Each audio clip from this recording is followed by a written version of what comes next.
Hey there, thinkers. Welcome to Buzzword. Here on Thinking Game Trivia with me, Quizmaster Jack. It's the second week of 2025. We're going through pop culture, we're going through sports. 20 questions of fun. Each one's going to be a series of clues, goes from more obscure and more well-known. I'm going to try to buzz in as soon as possible. Get the answer right for more points. Here we go. On a 2014 NBC show, this man was played by John Malkovich. A Starz show featured Ray Stevenson as this man who duels Captain Flint. In a Max series, Stede Bonnet is the lover of this man, played by... I think it was Blackbeard. Okay, yeah. Some very pirate stuff going on there, but Our Flag Means Death. Stede Bonnet is Reese Darby's character in that to Taika Waititi's Blackbeard. A villain in this film has checked out of Human Bondage and a Thomas Aquinas book from the library. John C. McGinley plays California in this film, in which David Mills repeatedly asks John Doe what's in the box. What's in the box is a 14-point clue, apparently. John C. McGinley was in 7? I haven't seen 7 in a long time. I didn't write it correctly. Which it should be S-E, the number 7, E-E-N. I respect titleography. That's not a word. In 2025, this game introduced the Colombian character Tejo, who is its 7th initiator. This game, whose maps include Abyss and Pearl, features such weapons as the Odin and the Operator. Radiants compete to plant and detonate the spike in for 10 points. That's Valorant? Okay. One of the hero shooters, but not Overwatch, which is the only one that I've played. Just waiting for the right point to guess, but the spike is a very Valorant thing. This song's Moulin Rouge-inspired video stars Eric Roberts as... They said Eric Roberts. He's the bad guy. He's not Mr. Brightside, though. Brandon Flowers is clearly Mr. Brightside. Open up his eager eyes. There's going to be a lot of 20s. I don't know if that's going to be a best buzz. There's going to be a lot of people. Somebody's going to buzz on like Moulin Rouge-inspired video. This show is partly based on The Brass Verdict, a book set in the same world that inspired Amazon's show, Bosch. Its protagonist employs his second ex-wife, Lorna, as a paralegal. For 10 points, what Netflix show adapts Michael Connelly's books about Mickey Haller, an attorney who works out of a car? Oh. Must be the Lincoln Lawyer, then. Okay. Operating off of no knowledge there. In ads for this company, The Bold and the Beautiful's Tanner Novlin plays a struggling actor. In an ad for this company, a man with a mustache dreams he is a parade balloon that pops.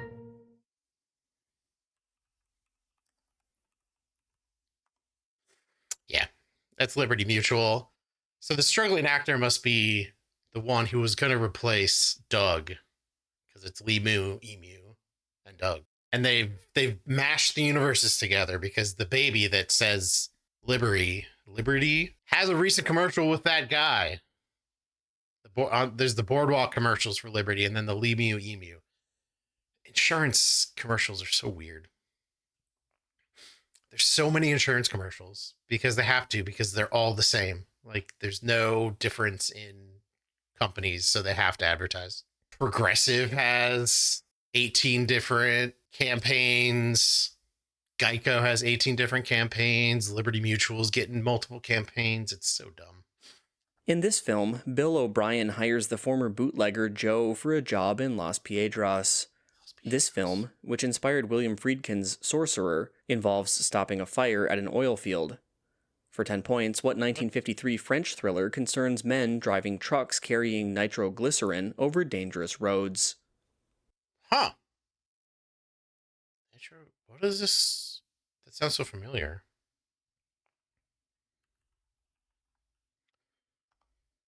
Wages of Fear. Huh. Nope. That's a deep cut there. Is that a documentary? I know nothing about the Wages of Fear. This is something I've never heard of. There was an MST3K movie that was about like somebody carrying nitroglycerin. After this song asks, "Who wants to live forever?" it asserts, "You treat your mouth as if it's heaven's gate, the rest of you like you're the TSA." The chorus of this single from the EP Unheard notes, "I take my whiskey neat, my coffee black, and my bed at 3.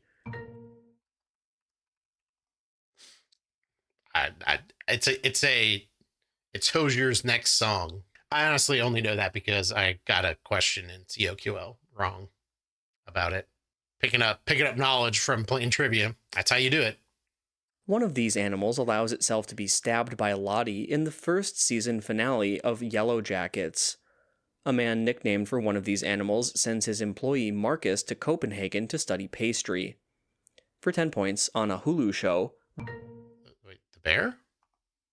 Oh, okay. Yeah, because there's that episode of The Bear where they send the pastry chef, and it's Will Poulter. It's the guy that he learns from. Not actually Will Poulter. Somebody played by Will Poulter. Never seen The Bear. In the 1960s, a man with this occupation, Murray the K, was nicknamed the Fifth Beatle. The king of the Moondoggers, Alan Freed, was fired from this job after being implicated in the 1959 payola scandal. Casey Kasem held. DJ? All right. Good week, too. 124 points. Because I hadn't heard of The Wages of Fear, which is the deep cut for the week. The perfect ruiner, the 10 out of 10 ruiner, just like Jusant last year. All right. That's it for pop culture. Check out sports. We're back with sports. Same sorts of questions. It's just now they're about sports. In 1900, a Swiss athlete in this Olympic sport became the first woman to win an Olympic gold medal. King Constantine II of Greece won a gold medal in the Dragon class in this event, which has used equipment called the Fin and the 470.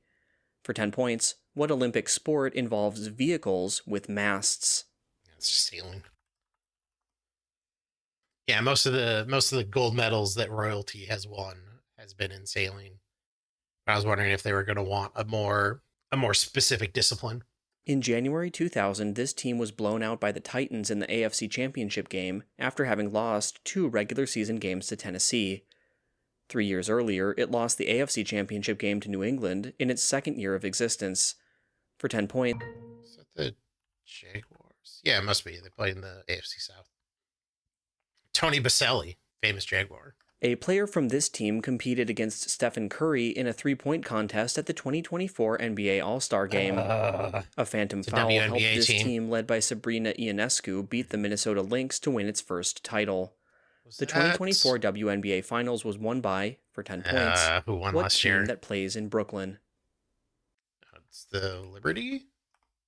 Yeah, I thought it might be the Liberty. I just wasn't sure. I should have just buzzed in. I mean, there was a giveaway. Yeah, it was probably right to wait, but I was thinking it was the Liberty from the 2024 finals. This man hit a walk-off homer with his team down 7-5 after opposing manager Scott Service allowed Robbie Ray to face him in the 2022 ALDS. He hit a game-winning 3-run homer in the decisive Game 6 of the 2022 World Series. For 10 points, what Astros slugger from Cuba is nicknamed Air Jordan? It's Jordan Alvarez. Okay. Haven't really been paying attention to the Astros much for reasons. Cheating reasons. As a Twins fan, I forget that Carlos Correa was on that team. The good old, give me a first name, I'll give you a last name. Future Patriots owner Robert Kraft owned a team in this sport called the Boston Lobsters. After a league for this sport began in 1974, Elton John wrote an anthem for a team called the Philadelphia Freedoms. The WTT was a league in tennis. Yeah, tennis, organized tennis teams. This man is the only NCAA player to rush for more than 6,000 yards in 3 years. He became a pro starter after Marlon Mack was injured, becoming the featured back during Phillip Rivers' final season in 2020. For 10 points, what former Wisconsin running back demanded a trade from the Colts in 2023? Was that Taylor? Jonathan Taylor. I was thinking James. I think James Taylor is an old Jaguars player. Very AFC South focused round this week. In 1987, a player on this team became the first NHL goalie to deliberately shoot and score. This team was swept in a Stanley Cup by the Red Wings in 1997 with goalie Ron Hextall and a line known as the Legion of Doom. Eric Lindros began his career on, for 10 points, what NHL team in Pennsylvania? So it's the Flyers then? It's good. I thought it was the Bruins. I know the Bruins goalie, and I think the Predators goalie in recent years have been both pretty adamant in trying to get some goalie goals. This man coached Mark Jackson to a Rookie of the Year season during a 2-year stint with the Knicks. He said Larry Bird is not walking through that door while coaching Boston. That's Rick Pitino. Is it Pitino? Yeah. John Boy's helping me out. Secret Base. I think that was they did a series on him about the worst. So he was like both the worst president of a team and the worst head coach of a team. He took over as like GM and head coach of the Celtics. And then didn't do well with the press, leading to that speech about like Larry Bird ain't coming back. I could win championships with Larry Bird, but he's not coming. This man got second in a race following a Nicholas Latifi crash that prompted Michael Masi to restart racing on the same lap. The so-called Silver War pitted this man against his teammate Nico Rosberg. In the 2010s, Mercedes dominated Formula One with, for 10 points, what black British racer? I know who the black British racer is. When it comes to that level of Formula One, I can do it. This is the retired uniform number of both Lou Boudreau and Jeff Bagwell. The final event of the MLB winter meetings is a draft named for a rule of this. It's Rule 9. Oh, it's Rule 5. It's the Rule 5 draft, not the Rule 9 draft. I was thinking of Title 9. Oh, I had a Perfect Sports right in my hand. Right in my hand, but I let it go. Yeah, it's Rule 5. Oh, well. 18 out of 20 on the week. Pretty good if you ask me. Triple digits in both. Currently ranked pretty high in pop culture. I was right. No best buzz on Mr. Brightside. That's it for me this week. Check out NAQT or check out Buzzword at naqt.com/Buzzword. Please help out the channel, like the video, subscribe, comment, do all the fun stuff that YouTube likes so that they'll put more of my videos in places that people might see it. Who knows? I don't know. Thanks for watching. See you next time.